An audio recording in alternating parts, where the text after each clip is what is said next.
Hi കുട്ടീസ്. അപ്പോൾ ഇന്നത്തെ പരിപാടി എന്താണെന്ന് വെച്ചാൽ നല്ല ചൂര മീൻ ഇട്ടിട്ടുണ്ട് കേട്ടോ. അപ്പോൾ കുറച്ചായി കരുതുന്ന ചൂര മീൻ ഇട്ടി ഒന്ന് അച്ചാറിടണമെന്ന്. അങ്ങനെ മീനിനെയൊക്കെ ഒന്ന് കട്ട് ചെയ്തെടുത്തിട്ടുണ്ട്. അതിൻ്റെ ഫ്ലഷ് വേറെ മുള്ള് വേറെ ആയിട്ട് മാറ്റിയെടുക്കണം. മുള്ള് ഇതിന് ആവശ്യമില്ല.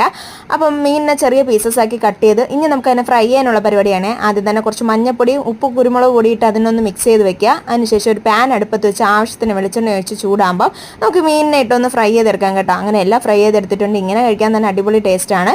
പിന്നെ ബാലൻസ് വന്ന എണ്ണയിലോട്ട് തന്നെ നമുക്ക് കുറച്ച് ഉലുവ, കടുക്, പിന്നെ 2-3 വറ്റൽമുളക്, കരിവേപ്പില ഇത്രയും ഇട്ടൊന്ന് മൂപ്പിച്ച ശേഷം ഇഞ്ചി, പച്ചമുളക്, വെളുത്തുള്ളി ആവശ്യാനുസരണം ഇട്ട് നന്നായിട്ടൊന്ന് മൂപ്പിക്കുക.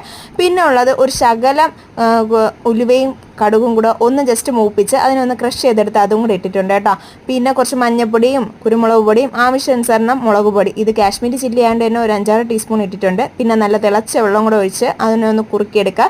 അതിനുശേഷം നമ്മുടെ മീനൂടെ ഇട്ട് മിക്സ് ചെയ്യുക. കുറച്ച് കായപ്പൊടിയുടെ ഇടുക. വിനീഗർ ഉണ്ടെങ്കിൽ അതുകൂടെ ഒഴിക്കുക. അപ്പോൾ എല്ലാവരും ട്രൈ ചെയ്ത് നോക്കിയിട്ട് ഫീഡ്ബാക്ക് അറിയിക്കുക.